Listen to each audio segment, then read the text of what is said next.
الرحيم ذلك من آيات الله من يهد الله فهو المهتد ومن يضلل فلن تجد له وليا مرشدا وتحسبهم أيقاظا وهم رقود ونقلبهم ذات اليمين وذات الشمال وكلبهم باسط ذراعيه بالوصيد لو اطلعت عليهم لوليت منهم فرارا ولملئت منهم رعبا۔ اللہ تعالیٰ کے یہ نیک بندے جنہیں اصحاب کہف کے نام سے جو مشہور ہیں، یہ انہوں نے اپنے ایمان کی حفاظت کے لیے زندگی کے وسائل سے دستبردار ہو کر اپنا ایمان اور اپنی دین کی حفاظت اور اس کی خاطر وہ ایک غار میں، جسے قرآن نے کہف کہا ہے، کہف اور غار میں فرق ہوتا ہے، دونوں پہاڑوں میں ہیں۔ غار پہاڑ کے اندر کی ایک ایسی جگہ ہوتی ہے جس میں دو چند آدمی آ سکتے،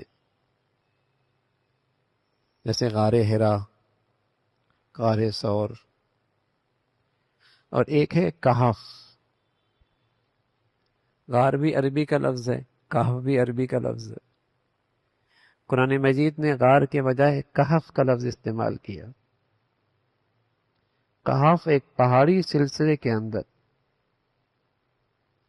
پہاڑی سلسلے میں قدرتی عوامل کی وجہ سے پہاڑوں کے درمیان ایک ہی ایسی کشادہ جگہ بن جاتی ہے جس میں سینکڑوں لوگ آ سکتے ہیں۔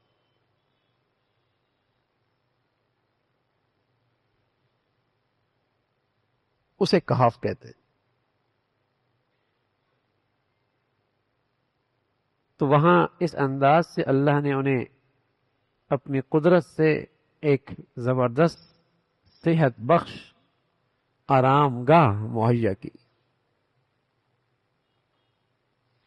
عام طور پہ اس قسم کی کہف کی جگہ ہوتی ہے، وہ زیر زمین ہوتی ہے اور پہاڑوں کے درمیان ہوتی ہے، تو زمین کے نیچے رطوبت، ٹھنڈک، دیگر بہت سارے مسائل ہوتے ہیں، لیکن اس ساری جراثیم سے حفاظت کے لیے اللہ نے وہاں دھوپ کا انتظام کیا، اور دھوپ بھی ایسی جس کی تپش انہیں پریشان نہ کرے، یعنی صحت بخش اور صحت اور جسم کے تمام تقاضوں کی رعایت رکھ کر اللہ نے ان کے لیے آرام گاہ کا انتظام کیا۔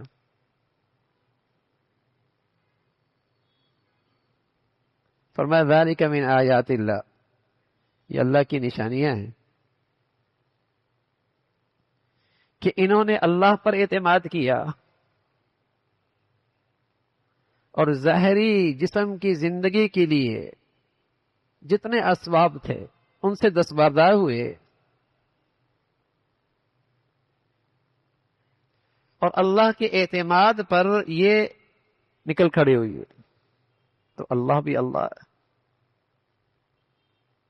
پھر اللہ نے اپنی قدرت دکھائی، ذالک من آیات اللہ، اور ساتھ اللہ کریم کہہ رہے ہیں من یہد اللہ فہو المہتد۔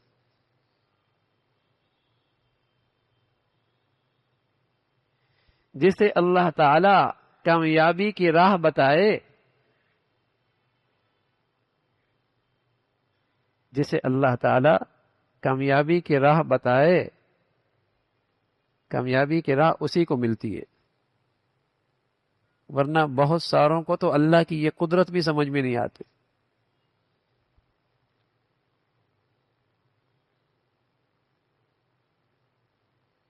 جب اس عقل میں ایمان اور یقین کا نور نہ ہو تو اسے یہ اللہ کی قدرت کی نشانیاں کہ اللہ کس طرح حفاظت کرتا ہے، زندگی کا سامان مہیا کرتا ہے، ہر آدمی اس سے روشنی لے کر اس کا ایمان بڑھ جائے اور اس سے اللہ پر اعتماد اور بڑھ جائے، یقین اور بڑھ جائے، اس کی قدرت پر اور اعتماد بڑھ جائے، یہ ہر ایک کو نصیب نہیں ہوتا۔ وہ انہی اسباب و وسائل میں ایسا الجھا ہوا ہوتا ہے کہ اسے اس سے پیچھے کوئی قدرت نظر ہی نہیں آتی، کوئی غیبی نظام سمجھ بھی نہیں آتا۔ وہ ان ظاہری اسباب و وسائل میں ایسا الجھا ہوا ہوتا ہے کہ اس کے پیچھے جو غیبی نظام ہے، قدرت کا نظام ہے، اللہ کی طاقت ہے، وہ اسے سمجھ بھی نہیں آتی۔ تو فرمایا جسے اللہ اس کی توفیق نہ دے پھر اس کا کون کارساز اور کون اس کا رہبر ہو سکتا ہے؟ پھر کوئی نہیں ہو سکتا۔ تو یہ اللہ تعالی نے ان کے ایمان کا صلہ انہیں دیا، اللہ تعالی نے انہیں ان کے اس ایمان کا اور اس قربانی کا صلہ دیا، اور وہ صلہ چل رہا ہے، آگے بھی چل رہا ہے، کہ وہ اس کہف کے درمیانے حصے میں جو کشادہ تھا، جو آرام دہ تھا، صحت بخش تھا، جسم کی زندگی کے لیے جس چیز کی ضرورت تھی اللہ نے وہاں قدرتی نظام بنا رکھا تھا، ہوا بھی، روشنی بھی، لیکن ساتھ ساتھ اللہ نے یوں کیا کہ وہ سو تو رہے تھے لیکن دیکھنے والوں کو لگتا تھا یہ بیدار ہیں۔ وَتَحْسَبُهُمْ أَيْقَاظًا وَهُمْ رُقُودٌ، تم دیکھو گے تو یوں لگے کہ جیسے یہ بیدار ہے۔ نیند میں جسم ڈھیلا ہو جاتا ہے، سانس میں فرق ہو جاتا ہے۔ ان کے جسم میں ایسا کچھ نہیں تھا۔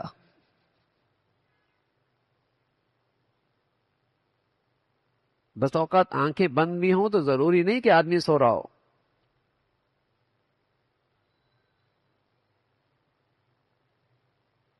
تو اللہ کریم کہہ رہے کہ سو بھی رہے تھے لیکن دیکھنے والے کو وہ سوتے لگ نہیں رہے تھے۔ اللہ کی شان، وَتَحْسَبُهُمْ أَيْقَاظًا وَهُمْ رُقُودٌ۔ جب آدمی کی نیند گہری نہ ہو تو اسے جب کروٹ لینے ہوتی ہے تو اسے احساس ہوتا ہے کہ میں نے کروٹ لی ہے، لیکن نیند جب بہت گہری ہوتی تو کروٹ لینے کا بھی اسے احساس نہیں ہوتا۔ فرمایا ان کی نیند اتنی گہری اور اتنی مزے کی تھی کہ انہیں کروٹ بھی ہم دلا رہے تھے۔ وَنُقَلِّبُهُمْ ذَاتَ الْيَمِينِ وَذَاتَ الشِّمَالِ، کبھی دائیں کروٹ پہ کبھی بائیں کروٹ۔ اتنے لمبے عرصے اگر جسم مٹی کے ساتھ لگا رہے تو جسم خراب ہو جاتا ہے۔ تو اللہ اپنے ان پیاروں کو کہہ رہے ہیں، ان کے پیاروں کے بارے میں ہم خود انہیں کروٹ دلا رہے، کبھی دائیں کروٹ پہ کبھی بائیں کروٹ پہ۔ اور یہ بیدار اس لیے لگ رہے تھے کہ یہ بھی ان کی حفاظت کا انتظام تھا۔ کوئی جنگل کا درندہ، کوئی نقصان دینے والی چیز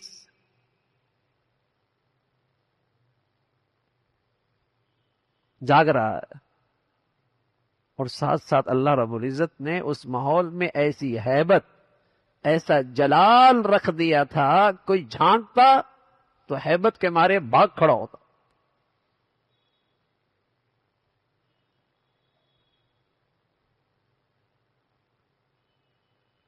جب وہ ذات حفاظت کرنے پہ آئے تو پھر تو کوئی بال بھی بھیگا نہیں کر سکتا، اور جب وہی حفاظت اٹھا لے تو پھر حفاظت کے نقشوں کے اندر بھی اسے کوئی نہیں بچا سکتا۔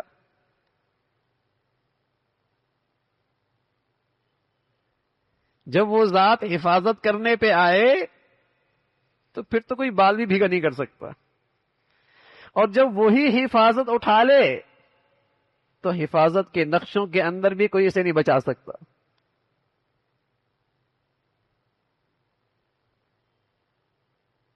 حفاظت کا نظام تو اللہ کے ہاتھ میں نا،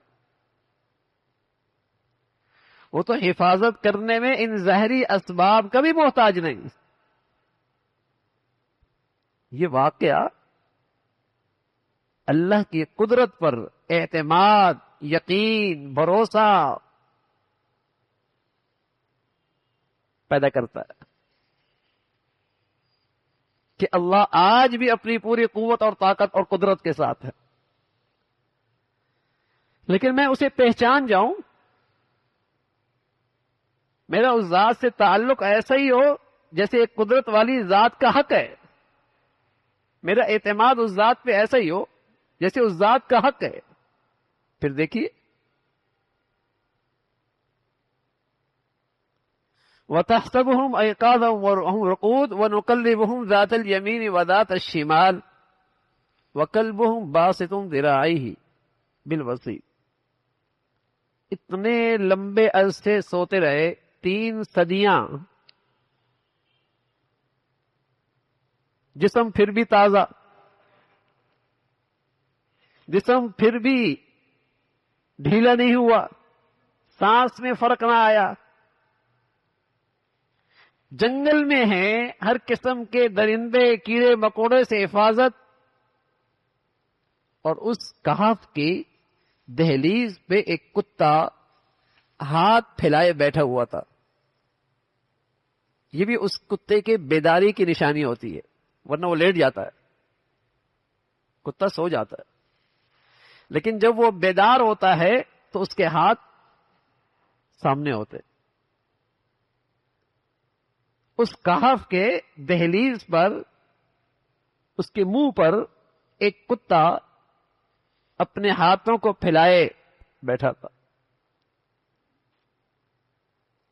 نوح علیہ الصلوۃ والسلام کا بیٹا بروں کے ساتھ ہو گیا، بروں کے ساتھ ہو گیا، تو وہ اپنے گھر کی نبوت اور اس کی برکات سے محروم ہو گیا۔ نبی کا بیٹا بروں کی صحبت میں بیٹھنے لگا تو خاندان نبوت کی جو برکتیں تھیں اس سے محروم ہو گیا، راندہ درگاہ ہو گیا۔ یہ کتا نیکوں کے ساتھ ہو گیا، نیکوں کی حفاظت کرنے لگا، اللہ تعالیٰ نے اس کی شان یوں کی کہ اپنے نیک بندوں کے ساتھ قرآن میں اس کا بھی تذکرہ کر دیا۔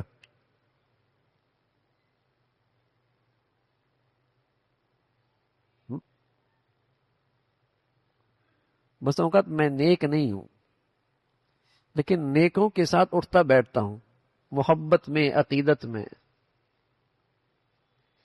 جیسے باغ، گلاب کا باغ ہے،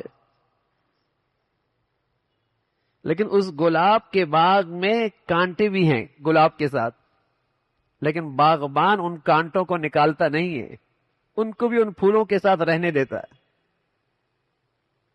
ایسا ہی ہے، حالانکہ وہ باغ کانٹوں کے لیے نہیں لگایا، اس نے گلاب کے پھولوں کے لیے لگایا ہے۔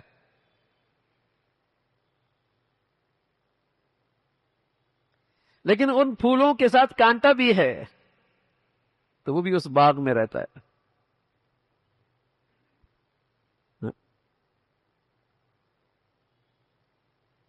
تو اسی طرح میرے عزیزو، میں نیکوں کی طرح تو نیک نہیں ہوں، لیکن مجھے نیکوں سے محبت اور صحبت نصیب ہے، اس امید سے کہ اللہ میرا حشر بھی انہیں کے ساتھ کر دے۔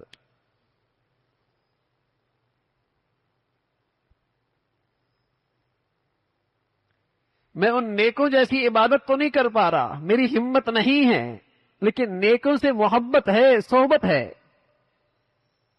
تو اس امید سے کہ اللہ میرا حشر بھی انہیں کے ساتھ کر دے۔ اور پیارے نبی فرمایا کرتے تھے، المرء مع من احبہ، آدمی جس سے محبت کرتا ہے حشر بھی اس کا انہی کے ساتھ ہوگا۔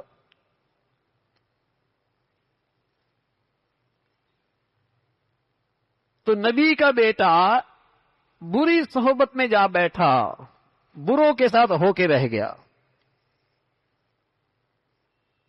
اور گھر کی نبوت اور خاندان نبوت کے فیض اور برکتوں سے محروم ہو گیا۔ اور اس کو نیکوں کی خدمت کا موقع مل گیا کہ اللہ کے نیک بندے ہیں، یہ باہر ان کی حفاظت کر رہا ہے۔ اللہ نے اپنے ان پیاروں کے ساتھ اپنے قرآن میں اس کا بھی تذکرہ کر دیا۔ احب الصالحین ولست منہم، میں نیکوں سے محبت کرتا ہوں، میں ان جیسا تو نہیں ہوں۔ لعل اللہ یرزقنی صلاحا، اس امید سے کہ اللہ مجھے بھی نیک بنا دے۔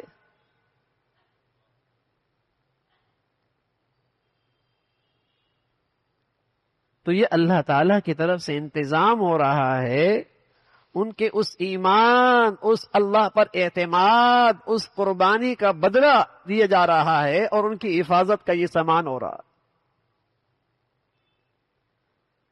وَتَحْسَبُهُمْ أَيْقَاظًا وَهُمْ رُقُودٌ وَنُقَلِّبُهُمْ ذَاتَ الْيَمِينِ وَذَاتَ الشِّمَالِ وَكَلْبُهُمْ بَاسِطٌ ذِرَاعَيْهِ بِالْوَصِيدِ لَوِ اطَّلَعْتَ عَلَيْهِمْ لَوَلَّيْتَ مِنْهُمْ فِرَارًا وَلَمُلِئْتَ مِنْهُمْ رُعْبًا۔ اللہ نے وہاں ایسا جلال رکھ دیا، ایسا روب رکھ دیا، ایسی ہیبت رکھ دی، کوئی جھانکنے کا تصور بھی کرتا تو ہیبت سے پیچھے ہٹ جاتا۔ یہ اللہ نے انتظام کیا ہے۔ تو اللہ تعالیٰ بہت بڑی ذات ہے اور بڑی قدرت والی ہے۔ بس میرا اس ذات سے تعلق جیسے اس کا حق ہے، جیسے اس کی شان ہے، جیسا اس کی صفات ہیں، اس ذات سے ایسا تعلق ہوگا تو پھر اس کی طرف سے معاملہ بھی ویسا ہی ہوگا۔ اللہ تعالیٰ اپنی ذات و صفات پہ یقین اور صحت مند ایمان نصیب فرمائے۔ اللہم لک الحمد کلو ولک الشکر کلو، اللہم اعنا علی ذکرک و شکرک و حسن عبادتک، نستغفر اللہ و نتوب الیک، نستغفر اللہ و نتوب الیک۔ سبحان ربک رب العزت عما یصفون وسلام علی المرسلین۔ الحمد لله والصلاة والسلام على سيدنا محمد وعلى آله وأصحابه أجمعين. الحمد لله والصلاة والسلام على سيدنا محمد وعلى آله وأصحابه أجمعين. أما بعد، فأعوذ بالله من الشيطان الرجيم. بسم الله الرحمن الرحيم. وكذلك بعثناهم ليتساءلوا بينهم.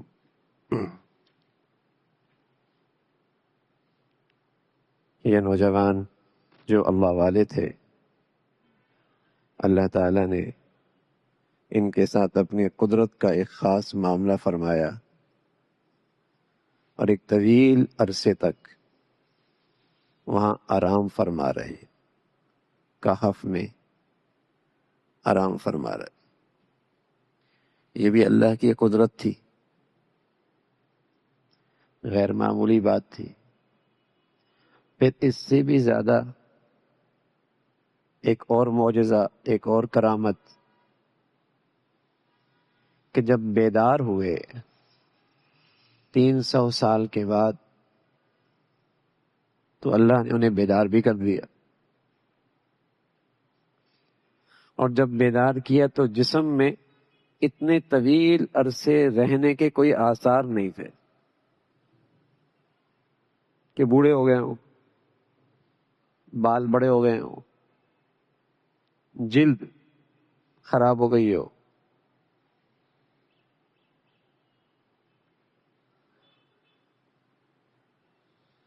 ایک تو ایک طویل عرصے تک سرایا، صحت بخش آرام گاہ پہاڑوں کے اندر اس کا انتظام کیا، اور جب بیدار فرمایا تو جسم پہ اس کے کوئی آثار نہیں۔ وہ روٹین کے نیند سمجھ رہے تھے، اس لیے جب اٹھے تو تقریباً سویرے ان پہ نیند طاری ہوئی، اور شام کے قریب ان کی آنکھیں کھلی تو کچھ کہنے لگے آدھا دن ہوا، کچھ کہہ رہے سورج غروب ہو گیا، پورا دن ہو گیا۔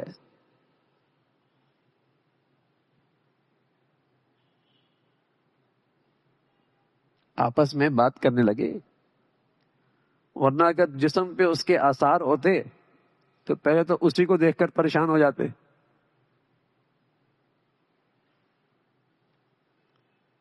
جسم ویسا ہی ہے، حضرت عزیر علیہ الصلاۃ والسلام، اللہ نے ان پہ بھی نیند طاری کی تھی، ان کا بھی قرآن میں ذکر ہے، اور انہیں 100 سال کے بعد اٹھایا تھا۔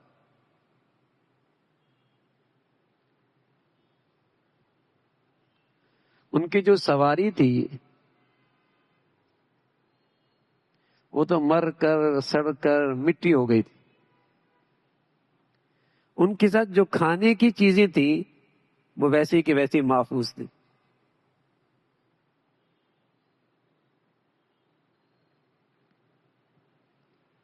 جو دیر سے خراب ہوتی ہے وہ تو 1 صدی کے بعد ختم ہو گئی، اور جو جلدی خراب ہوتی ہے وہ ویسی محفوظ ہے۔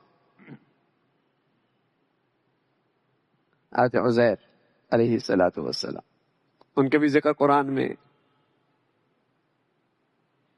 100 سال کے بعد اللہ نے انہیں اٹھایا، اور وہ بھی جب اٹھے تو یوں ہی کہنے لگے کتنی دیر لیٹے ہو بھائی، دن آدھا دن۔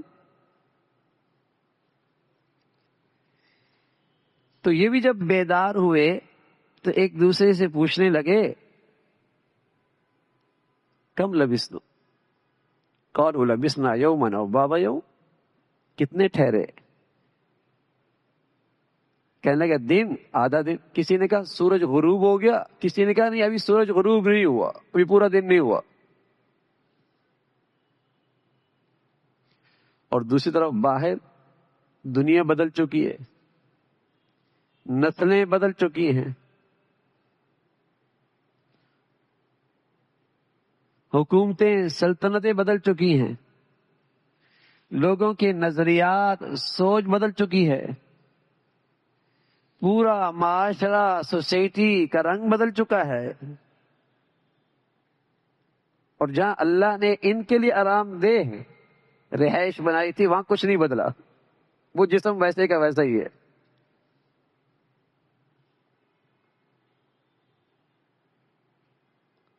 اللہ اللہ ہے، اور آج بھی وہ اللہ کی ذات اپنی پوری قدرت کے ساتھ ہے۔ اللہ تعالیٰ ان نوجوانوں کی کہانی نہیں سنا رہے، بلکہ ان کا عقیدہ، ان کا عزم، ان کا استقامت، ان کا اللہ کی ذات پہ یقین، ان کا اللہ کی ذات پہ اعتماد اور بھروسہ، اور پھر اللہ کا ان کے ساتھ معاملہ، قرآن اس واقعے میں یہ بتانا چاہتا، اس لیے اس واقعے کی جزیات نہیں بتا رہے کہ کتنے تھے، گنتی میں 5 تھے 6 تھے، یہ نہیں بتا رہا قرآن۔ جس چیز میں کوئی عبرت نہیں، سبق نہیں، نصیحت نہیں، پیغام نہیں، قرآن اس واقعے کو، ان جزیات کو نہیں چھیڑتا، قصے کے ان پہلوؤں کو لیتا ہے، کیونکہ تاریخ کی کتاب نہیں ہے، قصے اور کہانیوں کی کتاب نہیں ہے، یہ نصیحت کی کتاب، ہدایت کی کتاب۔ اللہ سے محبت بڑھ جائے، اللہ سے تعلق بڑھ جائے، اللہ کی معرفت نصیب ہو جائے، قرآن اس لیے آیا ہے۔ تو اس واقعے میں اسی حصے کو ذکر کر رہا جس کا تعلق عقیدے سے، عزم سے، یقین سے، استقامت سے، قربانی سے، اور اللہ کا پھر ان پر کیا معاملہ ہے، اور اللہ نے کیسے اپنی قدرت سے پھر ان کی مدد کی، ان کے ایمان، ان کے یقین، ان کی قربانی کی کیسی لاج رکھی، جس طرح انہوں نے اللہ کو پہچانا، پھر اللہ نے اپنی شان سے ان کی مدد اور نصرت بھی ویسی ہی فرمائی۔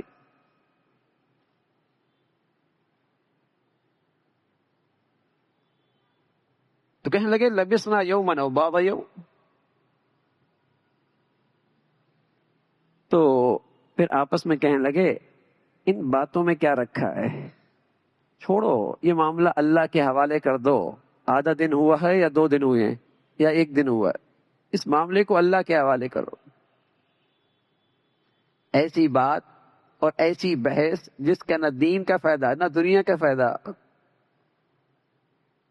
اسے چھوڑو۔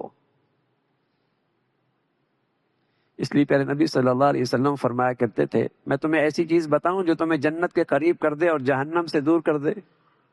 کہ یا رسول اللہ ضرور بتائیے۔ فرمایا بے مقصد چیزوں کے کیڑے نکالنا، بال کی کھال نکالنا، بلا وجہ اس کو کوریدنا۔ ارے میاں اس چیز میں پڑھنے کی ضرورت کیا ہے، اس کو کوریدنے کی ضرورت کیا ہے؟ کوئی دنیا کا فائدہ، کوئی آخرت کا فائدہ، کوئی دین کا فائدہ؟ فرمایا اگر تم اس سے بچنے کی عادت بنا لو، یہ تمہیں جہنم سے دور کر دے گی، جنت سے قریب کر دے گی۔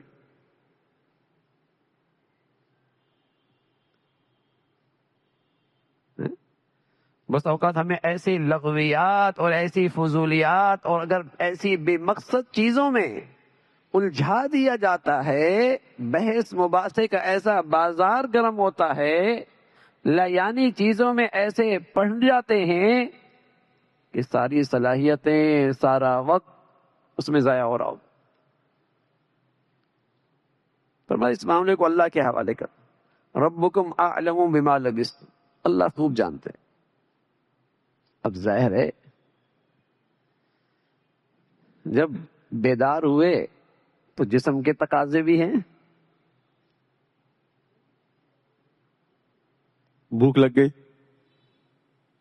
بھوک لگ گئی، نہیں لگی تو 3 صدیوں تک نہیں لگی۔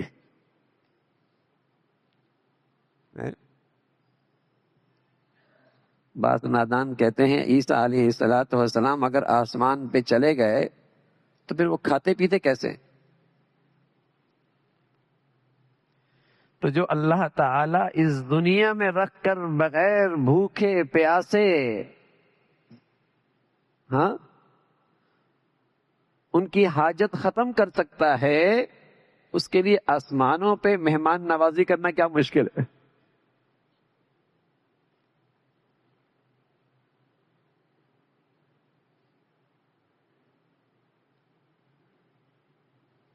تو اٹھے تو بھوک لگ گئی، کہنے لگے فَبَعْثُوا أَحَدَكُمْ بِوَرِقِكُمْ هَذِهِ إِلَى الْمَدِينَةِ، گھر سے سکے تو لائے تھے اور سکے چاندی کے تھے۔ پہلے زمانے میں سونے کے سکے ہوتے تھے، اسے دینار کہتے ہیں، چاندی کے سکے ہوتے اسے درہم کہتے ہیں۔ اس بر صغیر میں بھی ہندوستان پاکستان بننے سے پہلے جو بر صغیر تھا تو روپیہ چاندی کے سکے میں تھا، بعد میں پھر اس میں دوسری دھات ملتی چلی گئی، چاندی کے سکے میں تھا۔ تو کہنے لگے انہوں نے بھی ایک اجتماعی پیسے اکٹھے کر رکھے تھے کہ اس میں سے ہم خرچہ کریں گے۔ اب جس نے جتنا دے دیا وہ اجتماعی ہو گئے، اس میں سے ایک نے پیسے نکالے اور ان میں سے ایک ساتھی کو کھانے کے لیے روانہ کیا۔ فَبَعْثُوا أَحَدَكُمْ بِوَرِقِكُمْ هَذِهِ الْمَدِينَةِ، تم اپنے میں سے کسی ایک کو بھیجو پیسے دے کر اس شہر کی طرف، شہر دور نہیں تھا۔ احدکم، واحد نہیں کہا، احد کہا۔ واحد عربی میں کہتے ہیں رئیس، اس پہ استعمال ہوتا تو اس کا معنی آتا ہے، اگر واحد ہوتا تو مطلب یہ کہ اپنے میں سے بڑے کو بھیجو۔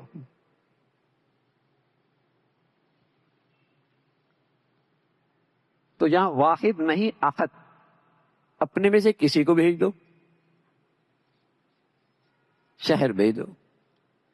فَلْيَنظُرْ أَيُّهَا أَزْكَىٰ طَعَامًا، اور اسے ہدایت کی کہ تھوڑے سے وہ غور کر لے، فکر کر لے کہ اس لیے کہ شہر میں بت پرستی ہے، شرک بہت ہے، وہاں لوگ غیر اللہ کے نام پہ ذبح کیا کرتے تھے،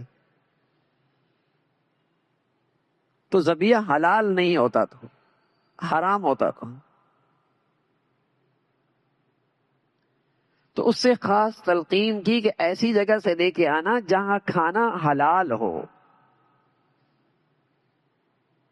اللہ کے نیک بندے اپنی روحانیت کی حفاظت کے لیے اپنے لقمے پر خاص نظر رکھا کرتے۔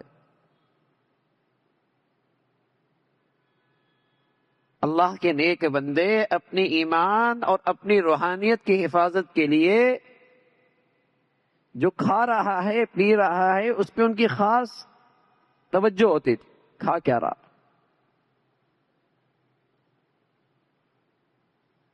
حلال ہے حرام ہے۔ پھر نبی صلی اللہ علیہ وسلم نے فرمایا اللہ تعالی ہم سب کی حفاظت فرمائے، ایک وقت آئے گا لوگوں کو اس کی فکر ختم ہو جائے گی کہ حلال آ رہا ہے حرام آ رہا ہے، بس آنا چاہیے، گنتی بڑھ رہی ہے نا، اسٹیٹس اچھا ہو رہا ہے نا،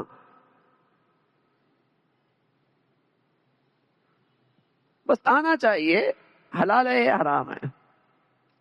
اور لقمہ حرام سے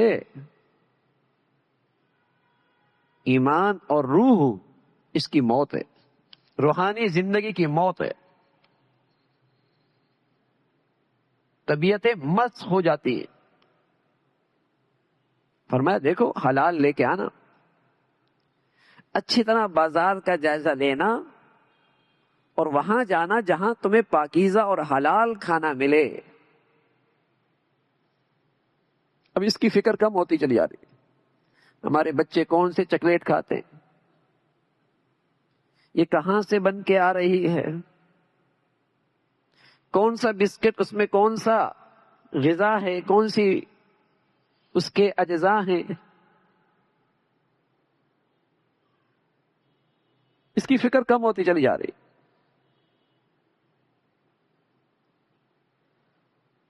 ذبیحہ کیسا ہے، کھانا کیسا ہے، تو اللہ کے نیک بندے تھے، اللہ نے خوب بصیرت دی تھی اور ایمان والی عقل دی تھی، اور کہا کہ ذرا خیال کر کے ایسا آدمی جائے جو پاکیزہ کھانا لے کے آئے، اور ساتھ یہ بھی فرمایا وَلْيَتَلَطَّفْ وَلَا يُشْعِرَنَّ بِكُمْ أَحَدًا، نرمی سے کام لے، کوئی ایسا انداز اختیار نہ کرے، کسی سے الجھے نہیں کہ لوگوں کو پتہ چل جائے کہ یہ وہی اسی گروہ کا فرد ہے جو رپوش ہو گیا۔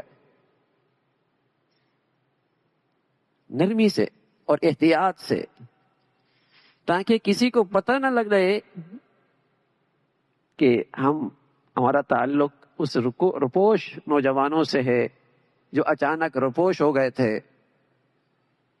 اور پھر تلاش بسیار کے باوجود موقع ہی نہیں ملے، اس لیے احتیاط سے جانا۔ اور ساتھ کہا کہ اگر خدا نہ خواستہ ایسا ہو گیا اور ان کو ہمارے بارے میں پتہ لگ گیا تو اس حقیقت کا تذکرہ فرمایا جس کی وجہ سے انہوں نے غار میں پناہ دی تھی۔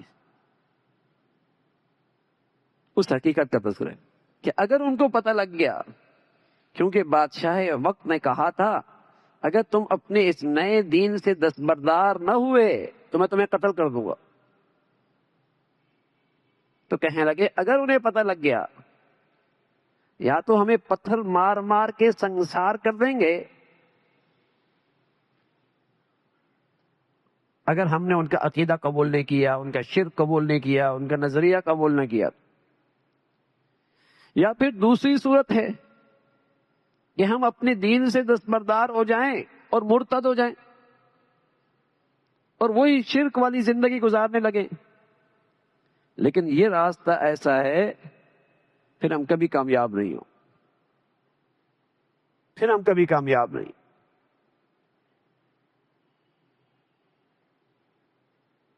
اس لیے دنیا سے زیادہ آخرت کی کامیابی کو سامنے رکھنا، محتاط جانا،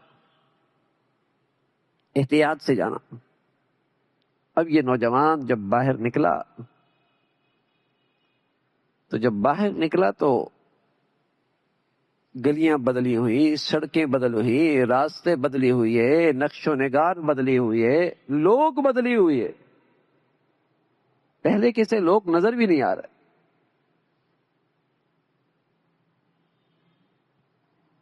لیکن حیرانگی ضرور تھی، لیکن احتیاط بھی کرنی تھی، کسی سے پوچھنا بھی نہیں تھا، اور اپنا کام کر کے واپس بھی لوٹنا تھا. تو دکاندار ہوٹل والے کے پاس گیا اور اس کے سامنے سکے رکھے. اس نے کہا میاں کھوٹے سکے دے رہے ہو، نئے سکے دو. حکومتیں بدلی، صدیاں گزری، سکے بھی بدل گئے. اس نے کہا سکے بدل. اس نے دوسرے نکال کے دیے. تو وہ ہوٹل والا سکوں کو دیکھتا ہے، اس نوجوان کو دیکھتا ہے، سکوں کو دیکھتا ہے، نوجوان کو دیکھتا ہے. اس کا شک یقین کی طرف بڑھنے لگا. اسے ایک تو شک یہ ہوا کہ کہیں اس نوجوان کے ہاتھ میں کوئی پرانے زمانے کا خزانہ تو ہاتھ نہیں آ گیا.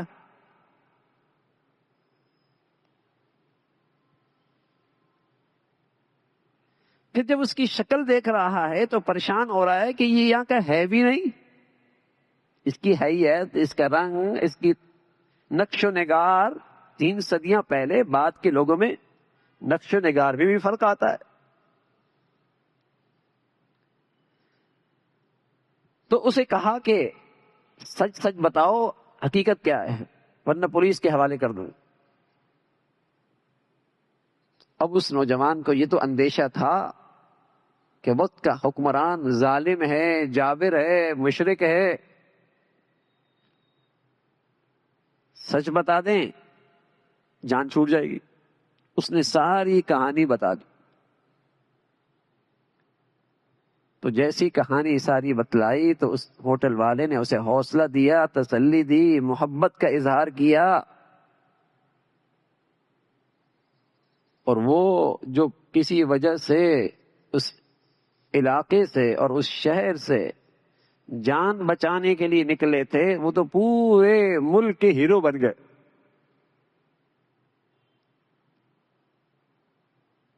آنن فانن خبر ہر مجلس کی، ہر محفل کی، ہر دکان کی، ہر گھر کی یہ خبر پھیل گئی کہ وہ نوجوان جو روپوش ہو گئے تھے وہ تو زندہ ہیں. کیونکہ یہ اس ملک کی بہت بڑی خبر تھی. ان کا ریکارڈ، ان کے نام شاہی خزانے میں محفوظ تھے. اور چونکہ وقت کا حکمران اللہ والا تھا، اللہ کا نیک بندہ تھا، اللہ کے ماننے والے تھے، دین سے، اہل دین سے محبت کرنے والے تھے، تو وہ ان نوجوانوں کی نام پر کوئی بڑی نشانی بنانا چاہتے تھے تاکہ آئندہ نسلوں میں یہ بات باقی رہے کہ اللہ کے دین کی انہوں نے قربانی دی تھی اور انہوں نے اس قدر استقامت کا مظاہرہ کیا تھا. تو پورے ملک میں یہ واقعہ تو مشہور تھا ہی. تو ان نوجوان کو دربار میں لے گئے اور عین اس وقت بادشاہ وقت سجدے میں تھا، گڑ گڑا کر دعائیں کر رہا تھا کہ اس ملک کے ایک حصے میں بعض لوگ انکار کر رہے تھے کہ مرنے کے بعد کوئی زندگی نہیں ہے. اور جب یہ نوجوان سے اس کی ملاقات ہوئی تو بادشاہ وقت کا اللہ کا شکر ادا کرتا ہے کہ اے اللہ تو نے برہان بھیج دیا، دلیل بھیج دی. میں اپنی قوم کو سمجھا سکتا ہوں کہ جو اللہ صدیوں سلانے کے بعد بیدار کر سکتا ہے وہ اللہ مارنے کے بعد بھی زندہ کر سکتا. تو اللہ تعالیٰ کی مدد اور نصرت کے یہ سارے نقشے ہیں. اللہ تعالیٰ اس پہ یقین نصیب فرمائے. اللہم لک الحمد کلو ولک الشکر کلو. اللہم اعنا علی ذکرک و شکرک و حسن عبادتک. نستغفر اللہ و نتوب الیک. نستغفر اللہ و نتوب الیک. سبحان ربک رب العزة عما یصفون وسلام علی المرسلین والحمد للہ. وعلى سيدنا محمد وعلى آله وأصحابه أجمعين. أما بعد فأعوذ بالله من الشيطان الرجيم. بسم الله الرحمن الرحيم. وكذلك أعثرنا عليهم ليعلموا أن وعد الله حق وأن الساعة لا ريب فيها.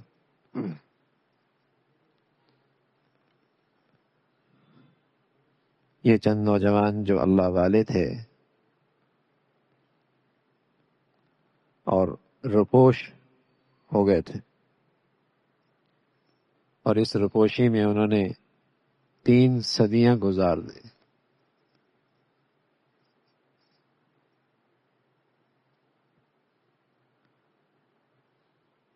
اللہ کی قدرت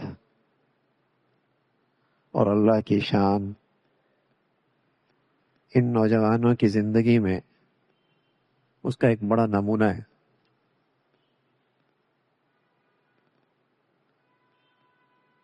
اور اس دور میں جہاں اسباب کے بغیر کچھ ہوتا نظر ہی نہیں آتا، خیال بھی نہیں جاتا کہ اسباب کے بغیر اسباب کا خالق بھی کچھ کر سکتا ہے. وہی وجہ ہے کہ آج جس قدر اسباب و وسائل کی کوشش ہوتی ہے، اللہ کی طرف رجوع نہیں ہوتا.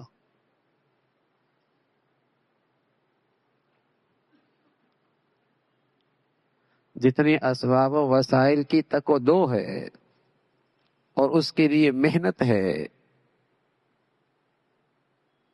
اس کے مقابل اسباب کے خالق کی طرف توجہ نہ ہونے کے برابر ہے. اس لیے بعض لوگوں کی زندگیوں میں دعا نہیں ہے،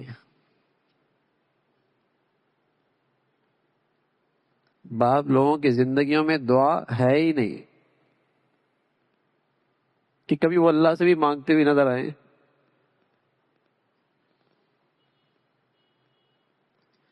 اور پیارے نبی صلی اللہ علیہ وسلم کی زندگی ہے ہی دعا. 24 گھنٹے میں آپ کو نظر آئے گا کہ ہر وقت کچھ نہ کچھ اللہ سے مانگتے ہوئے نظر آ رہے. کوئی بھی ظاہری سبب اختیار کر رہے ہیں تو اس سے پہلے اسباب کے خالق کو پکار رہے. کھانا ایک ظاہری سبب ہے، پینا ایک ظاہری سبب ہے، سونا ایک ظاہری سبب ہے، حتیٰ کہ قضائے حاجت کے لیے جانا ایک ظاہری سبب ہے. لیکن آپ دیکھیں گے اللہ کے نبی ان اسباب کے استعمال سے پہلے اللہ کی طرف متوجہ.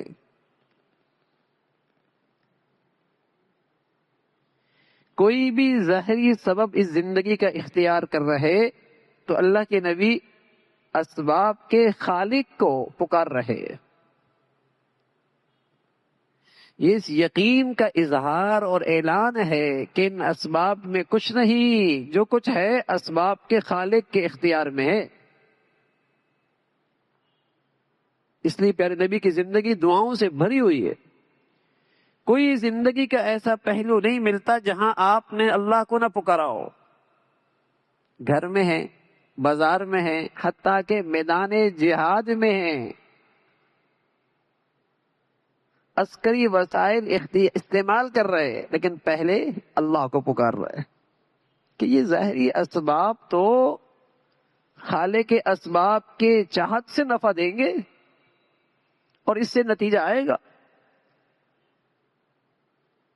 لیکن آج اسباب معبود کا درجہ لیے بیٹھے ہیں. آج اسباب و وسائل معبود کا درجہ لیے بیٹھے. اس لیے ان اسباب کے درپے تو اتنی اس کے لیے قربانی ہے، ان اسباب کے لیے اتنا مجاہدہ ہے، ان اسباب کے لیے اتنی تک و دو ہے، اور اس کی زندگی بھی اللہ کی پکار نہیں. ہاتھ ہی نہیں اٹھتے، اللہ تعالیٰ پکارا ہی نہیں جاتا، ہاتھ ہی نہیں اٹھتے، زندگیاں گزر رہی ہوتی ہے.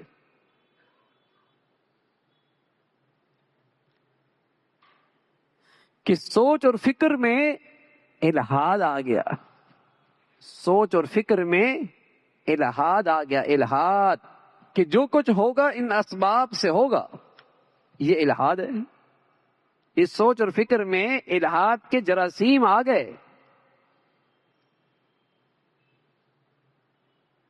کہ جب ڈاکٹر ہے، بیماری کی تشخیص ہو گئی، دوائی بھی مجھے میسر ہے، علاج کے ساری سہولیات بھی ہے، پھر اور کیا کرنا ہے؟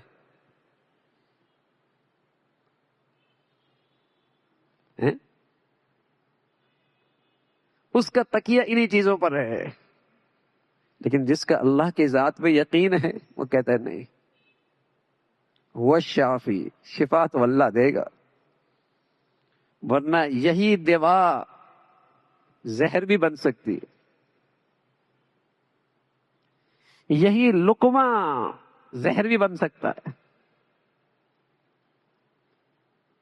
یہی ٹکڑا جسم کے لیے بیماری بھی بن سکتا ہے، یہی پانی کا گھونٹ موت کا سامان بھی بن سکتا ہے۔ یہ فرق ہے کہ مادیت پر ایمان لانے والوں کو اور مادیت کے پیدا کرنے والے ذات پر یقین کرنے والوں میں، کہ جن کا اللہ کی ذات پہ، اسباب کے خالق پہ ایمان اور یقین پختہ ہوتا ہے، اسباب وہ بھی اختیار کرتے ہیں، لیکن وہ ہر قدم پہ اسباب کے پیدا کرنے والے کو پکارتے ہیں، اور اس پکارنے میں بہت زور لگاتے ہیں، بہت اہتمام کرتے ہیں۔ اللہ کے نبی گھنٹوں گھنٹوں اللہ کو پکارا کیا کرتے تھے۔ آپ کی دعائیں 3 4 گھنٹوں پر مشتمل ہیں، مانگی ہی جا رہے ہیں۔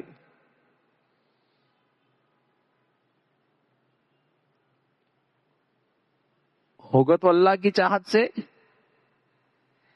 لیکن آج جس ماحول میں زندگی گزر رہی ہے یہ مادیت کا طوفان ہے، اور دجالی تہذیب کا ایک نقشہ ہے کہ ذہن سازی یہ ہے کہ اسباب و وسائل سے ہے زندگی ہے، تو وسائل ہیں تو زندگی ہے، ورنہ زندگی کوئی نہیں۔ تو ان نوجوانوں کی اس زندگی سے اور اس ایمان سے یہ ایمان تازہ ہوتا ہے، یہ ایمان تازہ ہوتا ہے کہ مادیت ہار جاتی ہے، ایمان جیت جاتا ہے۔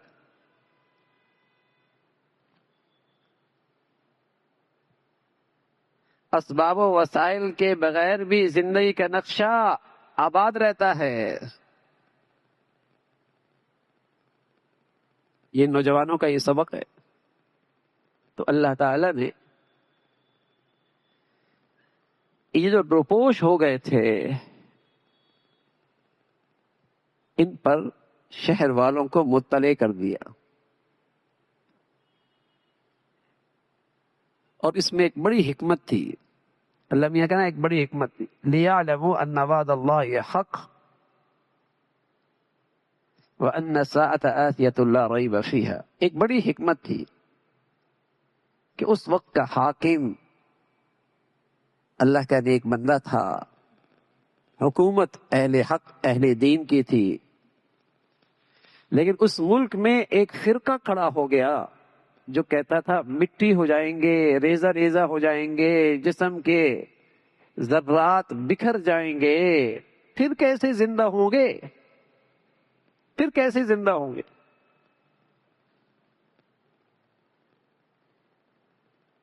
فرمایا ان کا روپوشی ختم کرنا، اس میں ایک بڑی حکمت اور مقصد یہ بھی تھا کہ عقیدہ آخرت، اس پر ایمان، اس پر یقین، اس کی ایک عملی شکل سامنے آ جائے کہ عقیدہ آخرت سچا عقیدہ ہے، کہ مردے زندہ ہوں گے اور اللہ تعالیٰ اپنی قدرت سے زندہ کریں گے۔ تمام ذرات پر بھی اللہ کی قدرت کا احاطہ ہے، ہواؤں اور فضاؤں میں کتنے ہی کیوں نہ بکھر جائیں، اللہ کی قدرت سے باہر نہیں ہیں. یہ ہوائیں بھی اللہ کے حکم کے تابع، یہ فضائیں بھی اللہ کے حکم کے تابع. تو فرمایا اس کی ایک بڑی حکمت تھی کہ یہ عقیدہ آخرت تازہ ہو، اس پر لوگوں کا یقین بحال ہو کہ ان وعد اللہ حق، یہ عقیدہ آخرت برحق ہے اور قیامت آنے والی ہے، قیامت آنے والی. وَأَنَّ السَّاعَةَ آتِيَةٌ لَا رَيْبَ فِيهَا، اس میں کوئی شک نہیں. اب ان کے آپس میں اب وہی اس بستی والوں کے ہاں یہ بزرگ ٹھہرے، اولیاء اللہ ٹھہرے، ان کی عقیدت، ان کا احترام ان کے دلوں میں آیا. پھر کچھ عرصے کے بعد طبی طور پہ ان کی موت واقع ہوئی. اب ان کے آپس میں رائے مختلف ہوئی کہ یہاں غار کے پاس کیا بنانا چاہیے. مختلف رائے آئی. بعضوں نے کہا کہ یہاں کچھ رفائی قسم کی عمارت بن جائے، بعضوں نے کچھ کہا، بعضوں نے کچھ کہا. جو صاحب رائے تھے اور جن کی رائے زیادہ مؤثر تھی، انہوں نے مشورہ دیا کہ یہاں مسجد بننی چاہیے، یہاں مسجد بننی چاہیے، تاکہ آنے والوں کو یہ پیغام ملے کہ ان کو جو بزرگی ملی ہے وہ مسجد میں اللہ کے سامنے جھکنے سے ملی ہے. اگر ان کے مزار پہ جھکو گے تو مردود ہو جاؤ گے، اللہ کے گھر میں اللہ کے سامنے جھکو گے تو بزرگی مل جائے گی. آج مزاروں کے پاس مسجدوں کا حال دیکھیں، مسجد ویران ہے، مزار آباد ہے.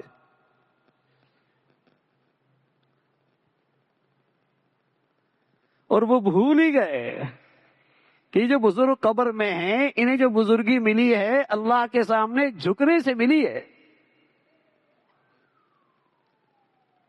اللہ کے سامنے سجدے کرنے سے ملی ہے. تو مسجد ویران، قبریں، مزار وہاں آباد. تو کہا مسجد بنائیے تاکہ آنے والوں کو یہ پیغام ملے کہ یہ بزرگ اللہ کی عبادت کیا کرتے تھے، اللہ کے سامنے سجدہ ریز ہوا کرتے تھے. تو یہ بات جب طے ہوئی کہ مسجد بن جائے، اس لیے اللہ کے نبی صلی اللہ علیہ وسلم فرمایا کرتے تھے کہ قبر کے اوپر مت بیٹھو، وَلَا تُصَلُّوا إِلَيْهَا، اور قبر کی طرف رخ کر کے نماز بھی نہ پڑھو. کسی دیکھنے والے کو یہ نہ ہو کہ اس کے سامنے سجدہ کر رہا. اور حضور علیہ الصلوۃ والسلام فرمایا کرتے تھے، آپ نے منع فرمایا قبر کو پختہ کرنا، اس سے بھی منع فرمایا. قبر کچی ہونی چاہیے، پختہ نہیں ہونی چاہیے. یہی اللہ کے نبی صلی اللہ علیہ وسلم کی سنت ہے. پھر آپ علیہ الصلوۃ والسلام نے فرمایا کہ اللہ تعالیٰ نے یہود و نصارہ پہ لعنت فرمائی کہ انہوں نے حضرات انبیاء کی قبروں کو سجدہ گاہ بنا دیا. انہوں نے حضرات انبیاء علیہ الصلوۃ والسلام کے قبروں کو سجدہ گاہ بنا دیا. سجدہ اللہ کو، اللہ کے گھر میں. ان بزرگوں کے پاس جائیے، اس خیال سے جائیے کہ اللہ کے ایسے لوگ چلے گئے تو ہم بھی چلے جائیں گے. فاتحہ پڑھیے، اصالہ ثواب کیجیے. جیسے پیارے نبی صلی اللہ علیہ وسلم کے روزے پہ جاتے تو آپ کے لیے دعا کرتے، کیا کہتے ہیں؟ اللہم صلی علی محمد، اللہ پیارے نبی صلی اللہ علیہ وسلم پر اپنی رحمتیں بھیج. یہی کہتے ہیں صلی اللہ علیہ وسلم، السلام علیکہ یا رسول اللہ، اے اللہ السلام علیکہ یا رسول اللہ، سلام ہو آپ پر. تو اللہ سے دعا کی جاتی ہے کہ اللہ کے نبی پر، قبر والے پر، جانے والے پر اللہ کی خاص رحمت ہو۔ تو آپ علیہ الصلوۃ والسلام نے منع فرمایا قبروں کو سجدہ گاہ بنانے سے۔ تو یہ بات طے ہوئی کہ یہاں آنے والے آ کر نماز پڑھیں، عبادت کریں، اللہ کے سامنے سجدہ کریں، اس لحاظ سے یہاں مسجد بنا دینی چاہیے۔ اب یہ معروف لوگ تھے، بعد کے لوگوں کے اندر بھی یہ بات آئی کہ ان کی تعداد کتنی تھی۔ بعضوں نے کہا ان کی تعداد 3 تھی اور چوتھا ان کا کتا تھا۔ بعضوں کی خیال یہ تھا کہ 5 تھے، چھٹا کتا تھا، اور بعضوں کی رائے یہ تھی کہ 7 تھے اور 8واں ان کا کتا تھا۔ تو اللہ تعالیٰ کریم فرما رہے کہ ان کی گنتی اللہ ہی جانتے، اس لیے کہ گنتی کا حاصل کچھ نہیں ہے۔ اصل مقصد تو ان کا عقیدہ ہے، ان کا یقین ہے، ان کا ایمان ہے، ان کی قربانی ہے، ان کا مجاہدہ ہے، اور ان پر جو اللہ کی مدد اور نصرت اور قدرت کا نمونہ ان کی زندگیوں میں آیا، اصل تو وہ ہے سبق آموز، وہ قرآن نے اس واقعے میں ذکر کر دیا۔ گنتی کوئی ضروری نہیں، 3 ہو تب بھی وہ مقصد حاصل ہے، 7 ہو تب بھی وہ مقصد حاصل ہے۔ تو فرمایا اس میں آپس میں اختلاف کرنے کی ضرورت نہیں، اس میں اختلاف کرنے کی ضرورت نہیں۔ ہاں ایک سبق ہمیشہ یاد رکھو، وَلَا تَقُولَنَّ لِشَيْءٍ إِنِّي فَاعِلٌ ذَلِكَ غَدًا إِلَّا أَن يَشَاءَ اللَّهُ۔ اس واقعے کے ساتھ ایک بات سبق کے طور پہ کہی کہ جب بھی دنیا میں تم اسباب اختیار کرو اور منصوبہ بندی کرو اور پلاننگ مکمل کر لو اور وسائل اکٹھے کر لو، تو ان چیزوں پہ اعتماد نہ کرنا، بلکہ یہ کہنا اللہ چاہے گا تو ہوگا، اللہ چاہے گا تو ہوگا۔ یہ کہنا کہ گویا کہ اعتراف ہے کہ مجھے ان اسباب پر اعتماد نہیں، مجھے اعتماد اسباب پیدا کرنے والے رب پر ہے۔ میرا ایمان یقین ان مادی چیزوں پہ نہیں، میرا ایمان اور یقین ان اسباب کو پیدا کرنے والی ذات پر ہے۔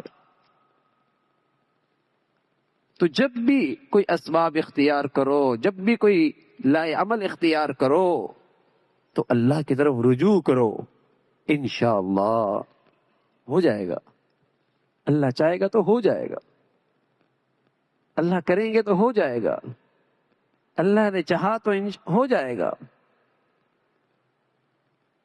تو یہ جو لفظ ہے انشاءاللہ، اردو میں بھی کہہ سکتے ہیں بھئی اللہ کی مرضی، اس نے مرضی ہوئی تو ہو جائے گا۔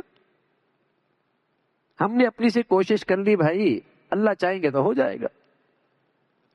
بھائی ہم نے تدبیر کر لی،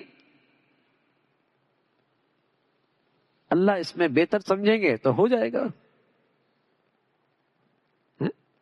تو یہ مسلمان کی زندگی کے لیے ایک بڑا سبق ہے کہ ہر وقت اسباب اختیار کرتے ہو، زندگیوں میں وسائل اختیار کرتے ہو، تو ساتھ ساتھ اللہ کی طرف رجوع بھی ہو اور اللہ کی مدد اور نصرت کے محتاج بھی بنو، تاکہ اس کی مدد اور نصرت تمہارے ساتھ ہو۔ اللہ تعالیٰ بھائی یقین عطا فرمائے۔ اللہم لک الحمد کلو ولک الشکر کلو، اللہم اعنا علی ذکرک و شکرک و حسن عبادتک، نستغفر اللہ ونتوب الیک، نستغفر اللہ ونتوب الیک، سبحان ربک رب العزت عما یصفون وسلام علی المرسلین والحمد للہ۔ الحمد لله والصلاة والسلام على سيدنا محمد وعلى آله وأصحابه أجمعين، أما بعد، فأعوذ بالله من الشيطان الرجيم، بسم الله الرحمن الرحيم، ولا تقولن لشيء إني فاعل ذلك غدا إلا أن يشاء الله، واذكر ربك إذا نسيت وقل عسى أن يهديني ربي لأقرب من هذا رشدا، ولبثوا في كهفهم 300 سنين وازدادوا تسعا قل الله أعلم بما لبثوا له غيب السماوات والأرض أبصر به وأسمع ما لهم من دونه من ولي ولا يشرك في حكمه أحدا صدق اللہ العظیم۔ اصحاب کہف کا قصہ یہ اپنی اختتام کی طرف ہے، اور آخری حصے میں یہ بتلایا کہ دنیا میں جو کچھ ہوتا ہے وہ اللہ تعالیٰ کی مشیت سے ہوتا ہے۔ عام طور پہ دنیا میں ایک بہت بڑا طبقہ ہے کہ وہ جو اسے حسی طور پہ محسوس ہوتا ہے اور اس کی عقل میں آتا ہے تو اسی کا نتیجہ سمجھتا ہے۔ دنیا میں جو چیز بھی پیش آتی ہے تو اس کو حسی طور پہ سائنسی آلات سے جس چیز کو محسوس کر سکتا ہے، جو اس کی عقل میں آتی ہے، وہ اس کو اسی کا نتیجہ سمجھتا ہے۔ مثلا زلزلہ کیوں آیا؟ تو ایک طبقہ ایسا ہے جس کے سوچنے کا انداز یہیں تک ہے کہ چونکہ اس کی وجہ یہ ہے، زمین کے نیچے پلیٹیں ٹکرا گئی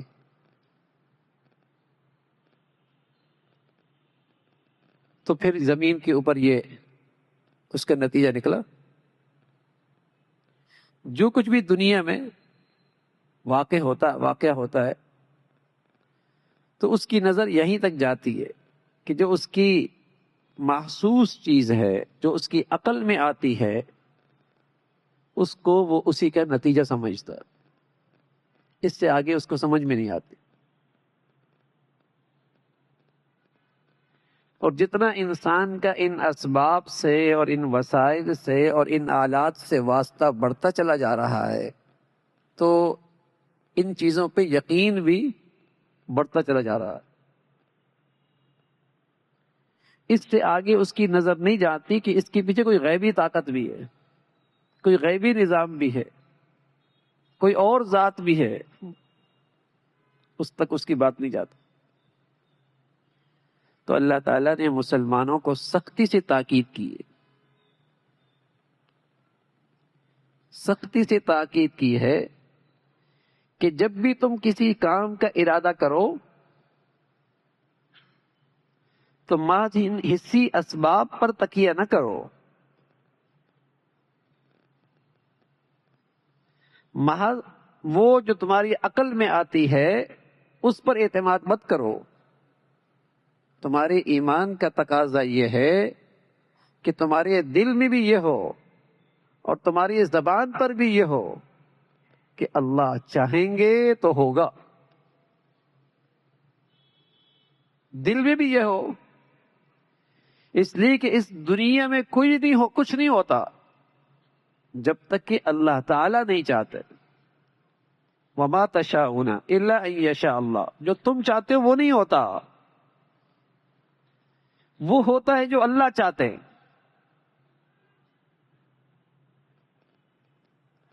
تو جو لوگ دہریہ ہوتے ہیں، جو لوگ خدا کو نہیں مانتے، تو ان کی نظر میں اس دنیا میں جو کچھ ہوتا ہے اسباب سے ہوتا ہے۔ جو انہیں نظر آتا ہے، جو انہیں محسوس ہوتا ہے، جو ان کی عقل میں آتا ہے، وہ سمجھتے ہیں یہ اسی کا نتیجہ ہے، اس سے آگے وہ نہیں سمجھتے۔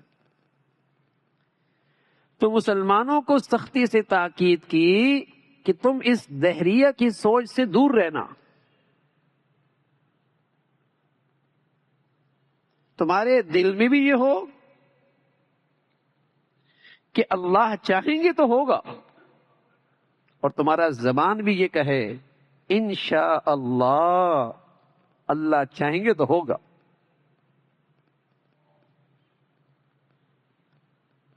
ایک تو صرف بارش ہو رہی ہے، بارش کا موسم ہے، دنیا کے موسم بہت بدل گئے، اس لیے اب طوفانوں کی کثرت ہے. یہ وہ ہے سوچنے کا انداز کہ جو آدمی اسباب کی حد تک سوچتا ہے، اور ایک یہ ہے کہ اللہ کی چاہت سے ایسا ہو رہا ہے.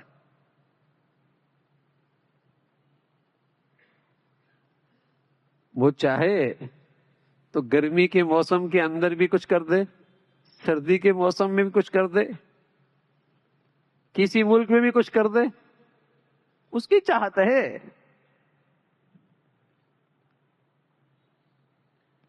تو چونکہ آج دنیا اسباب کو پڑھتی ہے، اسباب سے نتیجہ دیکھتی ہے، حسی چیزوں سے اس کا واسطہ زیادہ ہے، تو آہستہ آہستہ اس کے پیچھے جو غیبی نظام ہے اس پر اعتماد ختم ہوتا چلا جا رہا ہے.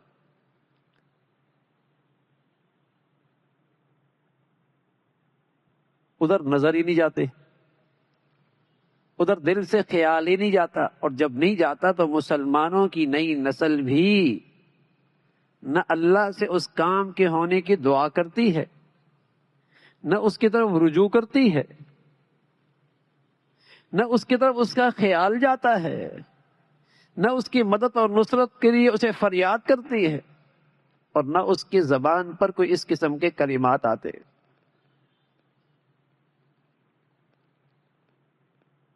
بھئی مجھے گاڑی چلانا آتی ہے نا، اور گاڑی بھی موجود ہے، گھر پہنچ جاؤں گا.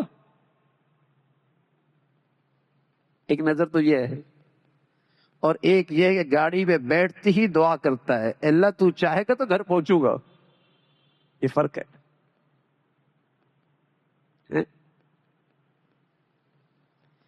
ایک تو یہ نا کہ میرے پاس گاڑی ہے، گاڑی چلانا آتی ہے، گھر کا راستہ پتہ ہے، بس پہنچ جاؤں گا. اور ایک یہ ہے کہ گاڑی بھی ہے، گاڑی چلانا بھی ہے، آتی ہے، راستہ بھی پتہ ہے، اللہ نہیں چاہیں گے تو نہیں پہنچ پاؤں گا، وہ چاہے گا تو پہنچوں گا. یہ مسلمان کی سوچ ہے، یہ مسلمان کی سوچ ہے.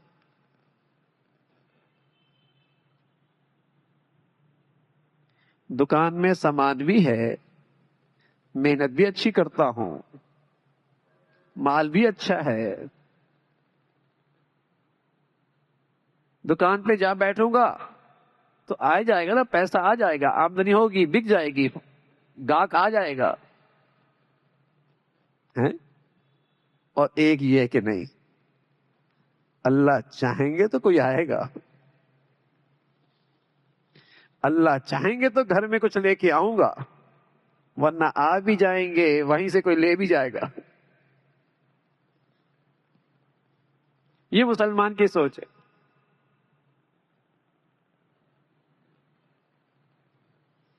یہ سوچ ختم ہوتی چلی جا رہی ہے.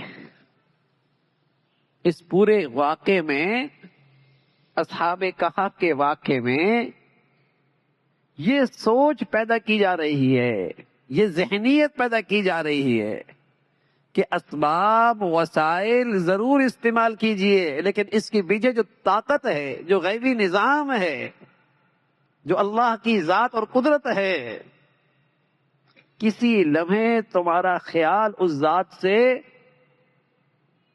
اور اس سے نظر تمہاری ہٹنے نہ پائے. نظر وہیں ہو، دل میں بھی ہو، اور زبان سے بھی کہا کرو انشاءاللہ. کہاں جا رہے ہو؟ گھر جا رہا ہوں. دل میں یہی ہے، اللہ چاہے گا تو پہنچوں گا. کل آؤ گے، بظاہر بالکل ٹھیک حالات ہیں آنے کے، کوئی ایسی بات نہیں کہ کوئی رکاوٹ ہو کہ نہ آؤں، لیکن آپ کہیں گے نہیں انشاءاللہ آؤں گا. کیا پتہ زندگی نہ رہے، اور کیا پتہ زندگی تو رہے، آنے کے قابل ہی نہ رہوں.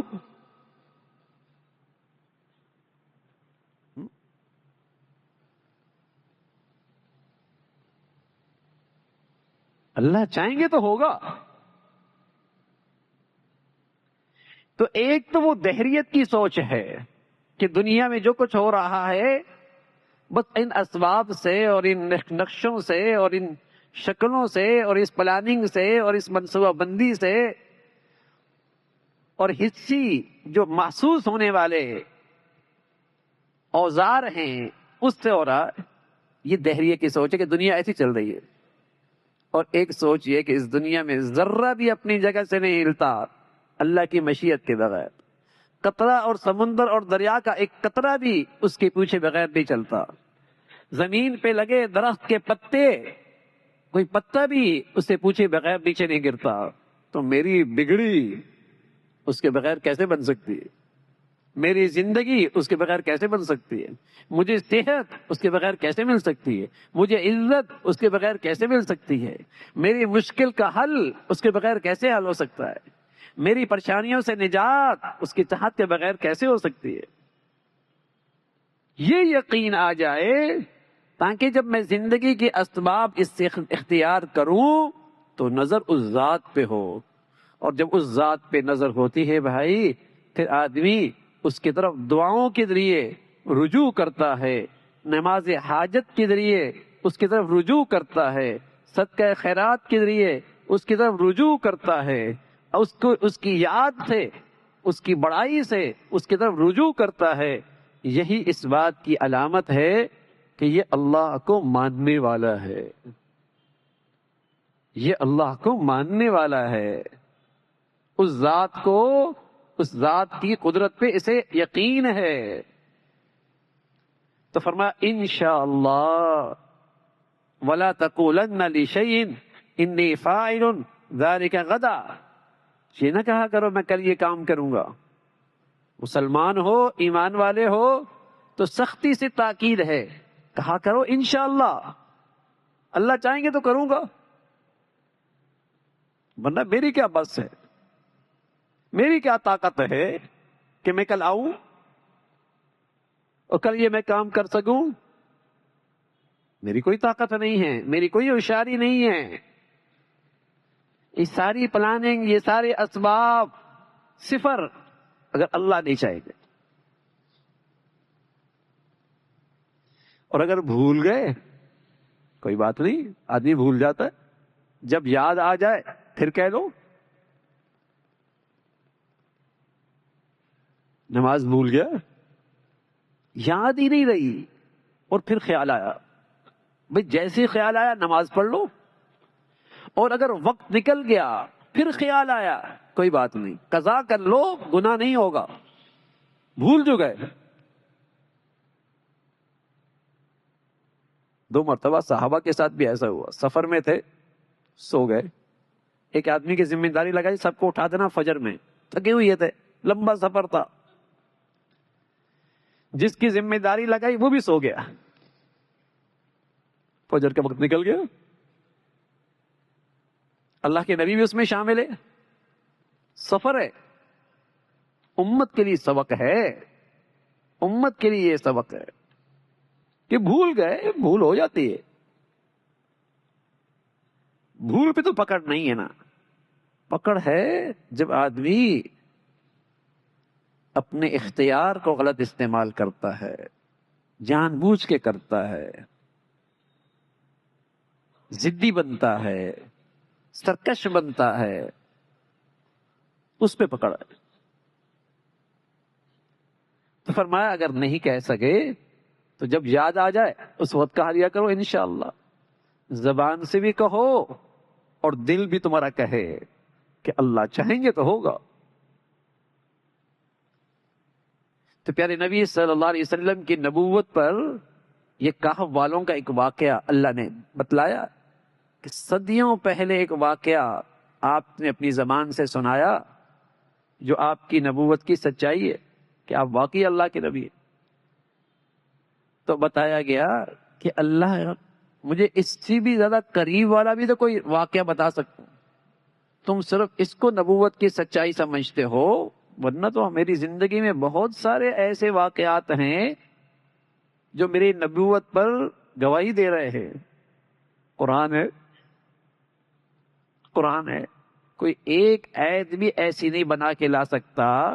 یہ میری نبوت کے لیے بہت بڑی دلیل ہے.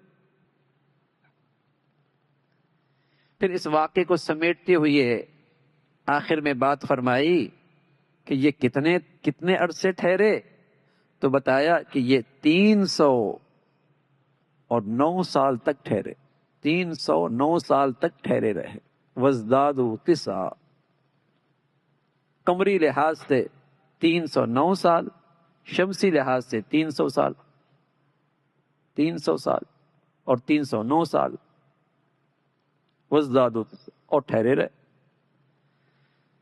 اور پھر اس سچائی کے بعد بھی اگر کسی کو سمجھ میں نہ آئے تو وہ ذات جو زمین و آسمان کا جاننے والا ہے اسی پہ اعتماد کرو، اور وہ سب کچھ جاننے والا ہے، سب کچھ دیکھنے والا ہے، اور وہی کارساز ہے، اور اس کے فیصلوں میں اس کا کوئی شریک نہیں، اس کے فیصلوں میں کوئی شریک نہیں ہے۔ اللہ تعالیٰ اپنی ذات پہ صحت مند ایمان یقین عطا فرمائے۔ اللہم لک الحمد کلو ولک الشکر کلو، اللہم اعنا علی ذکرک و شکرک و حسن عبادتک، اللہم اعنا علی ذکرک و شکرک و حسن عبادتک، نستغفر اللہ و نتوب الیک، نستغفر اللہ و نتوب الیک، سبحان ربک رب العزت عما یصفون وسلام علی المرسلین والحمد الحمد لله والصلاة والسلام على سيدنا محمد وعلى آله وأصحابه أجمعين، أما بعد، فأعوذ بالله من الشيطان الرجيم، بسم الله الرحمن الرحيم، واتل ما أوحي إليك من كتاب ربك لا مبدل لكلماته ولن تجد من دونه ملتحدا، واصبر نفسك مع الذين يدعون ربهم بالغداة والعشي يريدون وجهه۔ اصحاب کہف کا واقعہ اختتام اور مکمل ہوا۔ آگے دو باغ والوں کا قصہ ہے۔ اس کے درمیان میں چند وصیتیں ہیں، چند احکامات ہیں، چند نصیحتیں ہیں، اللہ کے نبی صلی اللہ علیہ وسلم سے خطاب ہے، اور تمام اہل ایمان کے لیے، بلکہ اہل ایمان کو اس کی زیادہ ضرورت ہے۔ عام مسلمانوں کو ان نصیحتوں کی اور ان وصیتوں کی زیادہ ضرورت ہے۔ پہلی بات یہ فرمائی، وَاتْلُ مَا أُوحِيَ إِلَيْكَ مِنَ الْكِتَابِ مِنْ كِتَابِ رَبِّكَ، کہ زندگی کا صحیح علم، زندگی کا صحیح علم جو سب سے زیادہ یقینی ہے اور محکم ہے اور پر حکمت ہے، وہ اللہ کی کتاب ہے، وہ وحی الہی ہے۔ یہ زندگی کے لیے سب سے صحیح علم کا سرچشمہ ہے۔ اس سے رہنمائی لو، اس پر اعتماد کرو، اس کو اپنی زندگی کی مشکلات میں سامنے رکھو۔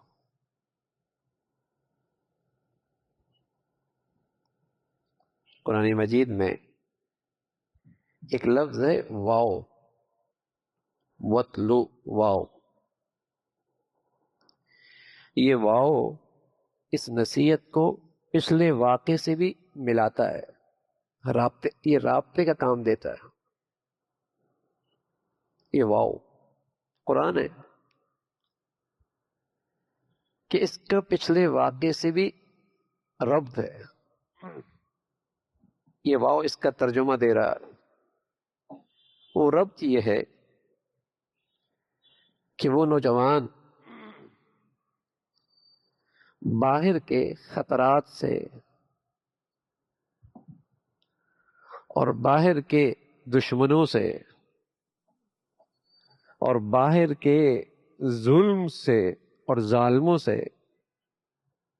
جسمانی لحاظ سے تو اس غار میں جا کر پناہ لے رہے ہیں، پناہ لے رہے ہیں، لیکن ان کے جو دل و دماغ کے دریچے ہیں، کھڑکیاں کھلی ہوئی ہیں دل و دماغ کی، جہاں سے خوف کے خیالات، اندیشے، وسوسے، پریشانیاں، مستقبل کے خطرات جو انہیں پریشان کر سکتے ہیں، اب ان سے پناہ کیسے ملے؟ جسمانی لحاظ سے تو ان خطرات سے، ان ظلم کے نقشوں سے، ان ظالموں سے انہوں نے کنارہ کشی اختیار کر لی جسمانی لحاظ سے، اور اس کہف میں پہنچ گئے پہاڑوں کے درمیان، لیکن جو دل و دماغ کے دریچے ہیں، وہاں جو خیالات آتے ہیں، وسوسے آتے ہیں، اندیشے آتے ہیں، ڈراؤنے، خوف زدہ کرنے والے سوچ آتی ہے، ان کا راستہ کیسے بند ہو؟ ان سے کیسے یکسوئی حاصل کی جائے؟ تو یہ نصیحت پیغام دے رہی ہے، اتل ما اوحی الیک من کتاب ربک۔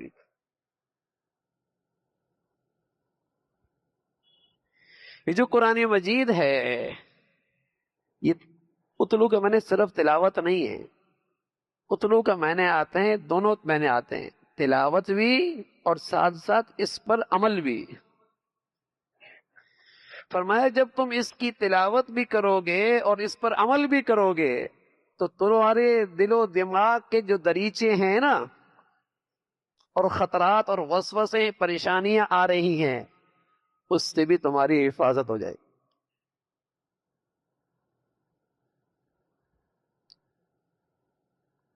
آدمی بس اوقات بہت محفوظ قلعے کے اندر پناہ لے رہا ہوتا ہے، باہر گارڈ ہیں، لمبی آئینی دیواریں ہیں، سیکورٹی کا سارا انتظام ہے، محفوظ محل وقوع ہے، لیکن اس کے اندر کا خوف اس کو رات کو سونے نہیں دیتا، اس کے اندر کے خیالات اسے رات کو سونے نہیں دیتے، اسے اندر کی وسوسے اسے سکون نہیں لینے دیتے۔ وہ کیسے روکے گا؟ وہ کیسے لے گا؟ اس سے پناہ کیسے ملے گی؟ تو اس کی پناہ کا راستہ ہے وہی الہی کی پناہ میں آ جاؤ، اللہ تعالی کی اس کتاب کی پناہ میں آ جاؤ، اس کی تلاوت بھی کرو، اس پہ عمل بھی کرو، پھر دیکھو تمہارے کلیجے میں کیسی ٹھنڈک پڑتی ہے، اور کیسے سکون آتا ہے، اور کیسے چین آتا ہے، اور کیسے اطمینان آتا ہے۔ اور اللہ کریم نے اسے یوں کہا، الا بذکر اللہ ای الا بالقرآن تطمئن القلوب، قرآن سے دلوں کو چین نصیب ہوتا ہے۔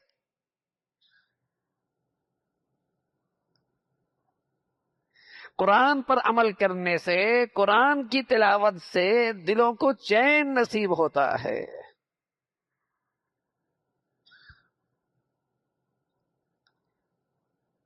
یہ نسخہ 100% نتیجہ دیتا ہے، بشرط یہ کہ اس کا استعمال ٹھیک ہو۔ یہ نسخہ 100% نتیجہ دیتا ہے، اس لیے کہ اس ذات نے یہ نسخہ دیا ہے جس کا علم بھی کامل،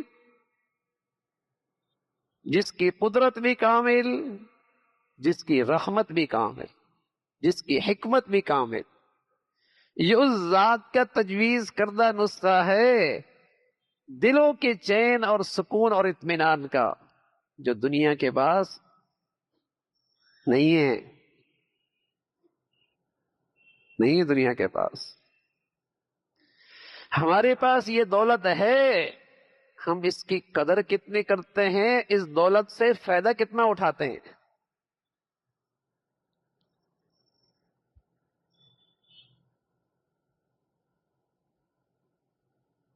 وَاتْلُ مَا أُوحِيَ إِلَيْكَ مِنْ كِتَابِ رَبِّكَ. تو واو کا لفظ اس کو پچھلے واقعے سے بھی جوڑ رہا ہے اور نصیحت کر رہا ہے، نصیحت کر رہا. اور یہ ایسا اللہ کی طرف سے آیا ہوا کلام ہے جس کے قوانین، جس کے ضابطے بدلتے نہیں، بدلتے نہیں، کیونکہ اس ذات کی طرف سے ہے، جس ذات کا جو علم ہے اس نے حال، ماضی، استقبال سب کا احاطہ کر رکھا ہے.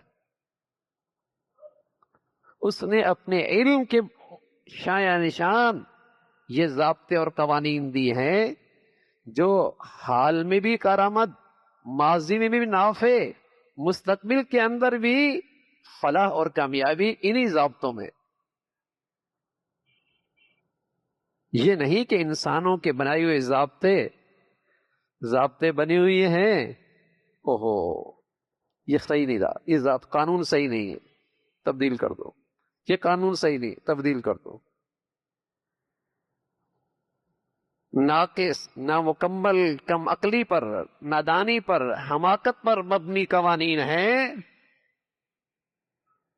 جو سوسائٹی کے بعض طبقے کے لیے تو نافع ہیں، کچھ عبوری وقت کے لیے تو مفید ہیں، لیکن لمبے عرصے کے لیے، ہر طبقے کے لیے، ہر زمانے کے لیے یہ شان صرف قرآن کے ضابطے اور قوانین میں ہے، انسانوں کے بنائے ہوئے قوانین اور ضابطوں میں نہیں.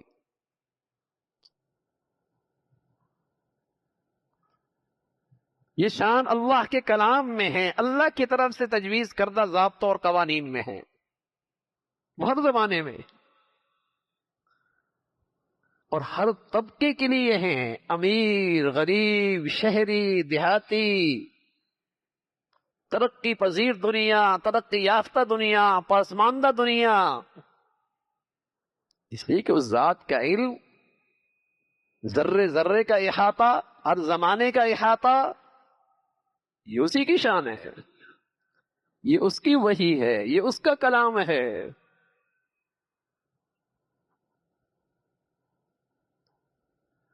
تو یہ تبدیل ہونے والا کلام نہیں ہے. اور پناہ کی جا بھی یہی ہے. اگر تمہیں پناہ چاہیے اور حفاظت چاہیے ہے تو اس قوانین میں، ان ضابطوں میں آ جاؤ، پناہ مل جائے گی. ورنہ کہیں دنیا میں پناہ نہیں، ورنہ پریشانیوں سے، خوف کے خیالات سے، اس سے اگر حفاظت ہے تو اس کلام اللہ کے اندر یہی ایک پناہ کی جگہ ہے. اگلی نصیحت فرمایا وَاصْبِرْ نَفْسَكَ مَعَ الَّذِينَ يَدْعُونَ. جب تم اپنی زندگی کے رفقا اور جب تم اپنی زندگی کے ساتھیوں کا انتخاب کرو، جب تم اپنی زندگی کے ساتھی، رفقا، جن سے تم مشورے لیتے ہو، رائے لیتے ہو، اپنی بات ان کے سامنے پیش کرتے ہو، جن کے ساتھ تم اٹھتے بیٹھتے ہو، جن پر تم اعتماد کرتے ہو، جن پر تمہیں بھروسہ ہے، جنہیں تم اپنا خیرخواہ سمجھ سکتے ہو، زندگی کے رفقا، ساتھی، جب اس کا انتخاب کر رہے ہو تو اس معاملے میں نصیحت فرمائی کہ ان چیزوں کو دیکھ لیا کرو، ان چیزوں کو دیکھا کرو. ہر آدمی زندگی میں ساتھ رہنے کے قابل نہیں ہوتا. جس پر میں اعتماد کروں، جس کے سامنے اپنی دل کی بات رکھوں، جس سے میں اپنی نجی زندگی کا مشورہ کروں، جس کو میں اپنے راز بتاؤں، جس کو میں اپنی مجلس میں بٹھاؤں، جس کی صحبت میں بیٹھوں، ہر آدمی اس قابل نہیں ہوتا. تو زندگی کے لیے کیسے رفقا کا انتخاب ہو؟ پہلا لفظ استعمال کیا وصبر. وصبر. اللہ میاں یوں بھی کہہ سکتے تھے انتخب، چنو، انتخاب کرو، لیکن نہیں، وصبر کا لفظ استعمال کیا.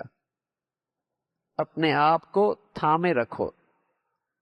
تو اشارہ کیا کہ جب تم چند ساتھیوں کا انتخاب کرو گے تو یہ تو ذہن بنا لو کہ رفاقت میں کچھ نہ کچھ ناگواریاں تو بہرحال آئیں گی، کیونکہ ہر جہت سے، ہر پہلو سے کسی کو تم سے مناسبت ہو اور تمہیں اس سے مناسبت ہو، ایسا نہیں ہوتا. یہ ایک باپ کے 3 بچوں میں بھی نہیں ہوتا. یہ ایک باپ کے 5 بیٹوں میں بھی نہیں ہوتا. یہ بات سکی بہن بھائیوں میں بھی نہیں ہوتا. جس طرح اللہ تعالی نے انسانی شناخت ہر ایک کو دوسرے سے جدا رکھی ہے، انسانی شناخت ہر ایک کی دوسرے سے جدا ہے، حالانکہ یہ ساری شناخت اس حصے میں، اور آنکھیں سب کی یہی ہیں، اور کان بھی سب کے یہی ہیں، ناک بھی یہی ہیں، سب کے منہ بھی یہی ہیں، اور کھربوں ہیں، لیکن پھر بھی اللہ نے سب کی شناخت الگ رکھی ہے. اس چھوٹے سے حصے میں یہ ساری ضروریات بھی اللہ نے پوری کی، سب کی شناخت دوسروں سے الگ رکھی. ایسا ہی ہے، شناخت بھی الگ رکھی، لہجہ بھی، آواز بھی الگ رکھا، چال ڈھال بھی الگ رکھی. تو بھائی تو پھر مزاجوں میں بھی تو فرق ہوگا نا، طبیعتوں میں بھی تو فرق ہوگا نا، رجحانات پہ بھی تو فرق ہوگا نا، طبیعتوں میں بھی فرق ہوگا. تو اس کے درپے تو نہ رہنا کہ کوئی آدمی ہر پہلو سے تم سے مناسبت رکھتا ہو اور تمہیں اس سے مناسبت ہو، یہ نہیں ملے گا دنیا میں. لیکن زندگی رفقا کے بغیر گزرتی نہیں، جنگل میں تو رہنا نہیں ہے، کسی کو ساتھ تو لے کے چلنا ہوگا. بیوی بھی ہوتی ہے، گھر والی بھی ہوتے ہیں، دوست بھی ہوتے ہیں، کسی کے سامنے دل کی بات بھی رکھی جاتی ہے، کسی سے مشورہ بھی کیا جاتا ہے. یہ انسانی زندگی کی ضرورت ہے. تو پہلا سبق دیا کہ زندگی کے اس سفر میں جب رفقا ساتھ ہوں گے تو صبر تو کرنا پڑے گا. یہ تو ذہن میں رکھو، کچھ ناگواریاں تو ہوں گی تو برداشت کرنی پڑے گی. بس یہ مقصد میں تمہارے ساتھ اس کی ہم آہنگی ہو، یہ علامات ہونی چاہیے اس میں. اور وہ علامات یہ ہیں یدعون ربهم بالغداة والعشی یریدون وجہا، یہ اس کی علامت ہونی چاہیے کہ وہ صبح شام اللہ کو پکارتا ہو. یہ محاورہ ہے، یہ محاورہ ہے. جیسے ہم کہتے ہیں بھائی یار یہ صبح شام یہی کام کرتا رہتا ہے، مطلب کیا ہوتا ہے؟ ہر وقت یہی کام کرتا رہتا ہے. جیسے ہم کہتے ہیں نا یار یہ صبح شام یہی کرتا رہتا ہے، مطلب کیا ہے؟ ہر وقت یہی کرتا رہتا ہے. تو اسی طرح اللہ کہہ رہے کہ جن کا تم انتخاب کر رہے ہو رفقا کے لحاظ سے، ساتھی کے لحاظ سے، جس سے تم اپنی دل کی بات رکھنا چاہتے ہو، مشورہ کرنا چاہتے ہو، اس کے ساتھ اٹھتے بیٹھتے ہو، ان کی نشانی یہ ہونی چاہیے کہ وہ ہر وقت اللہ کو اپنے معاملے میں پکارتے ہوں. ہر قدم میں وہ اللہ سے مدد مانگتے ہوں، پکارتے ہوں، اپنا احتیاج اس کے سامنے رکھتے ہوں.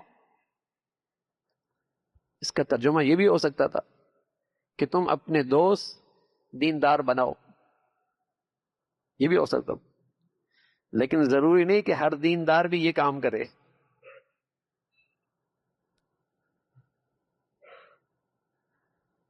ہاں، یہ کام کرنے والا تو دیندار ہوگا، لیکن ہر دیندار ضروری نہیں کہ یہ کرنے والا ہو۔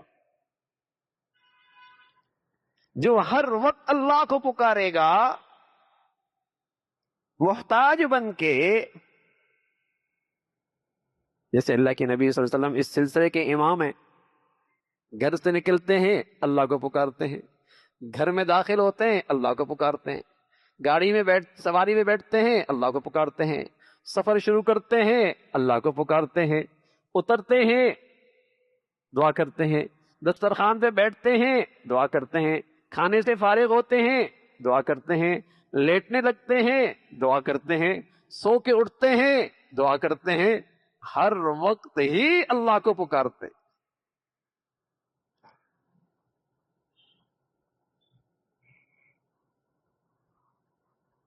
گویا کہ ان کا اللہ سے ایک خاص تعلق ہے، جیسے آدمی اپنے ہر دل کی بات اپنے بہت قریبی سے کہتا ہے، گویا کہ اے اللہ اس کے اتنے قریب ہے کہ ہر بات اپنے اللہ سے کرتا۔ تو فرمایا اپنی زندگی کے رفقا میں ایسے لوگوں کو دیکھو جو ہر وقت اللہ کو پکارتے، وہ مادی اسباب وسائل اختیار کرتے ہوں لیکن وہ اللہ کے سامنے اپنی احتیاج رکھتے ہوں۔ اس لیے بھائی ہمیں اپنی زندگی میں مسنون دعاؤں کا اہتمام کرنا چاہیے۔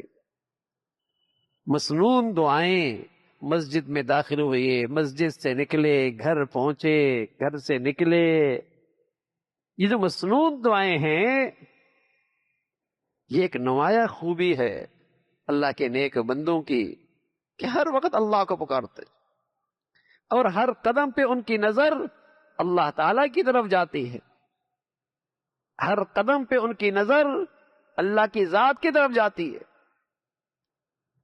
یہ زبردست دینداری ہے۔ فرمایا زندگی کے ساتھیوں میں ایسے لوگوں کا انتخاب کرو جو صبح شام ہر وقت اللہ کو پکارتے رہتے ہیں اور ان کا مقصود اور مطلوب اپنی زندگی سے اللہ کی رضا ہے، ان کی زندگی کا مقصد اللہ کو راضی رکھنا ہے۔ اللہ تعالیٰ یہ خوبیاں ہمیں بھی نصیب فرمائے۔ اللہم لک الحمد کلو ولک الشکر کلو، اللہم اعنا علی ذکرک و شکرک و حسن عبادتک، نستغفر اللہ و نتوب الیک، نستغفر اللہ و نتوب الیک، سبحان ربک رب العزة عما یصفون وسلام علی المرسلین والحمد